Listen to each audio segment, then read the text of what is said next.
Yeah, I believe the best way to avoid becoming a terrorist is to move away from Syria. If you remain there and you try to fight terrorism, the danger is that more often than not you become a terrorist yourself.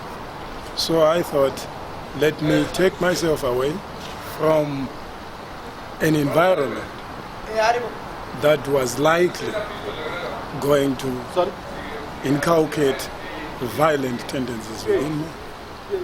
Yeah, but from Thursday, have you spoken to Nyantoro? I haven't spoken to him.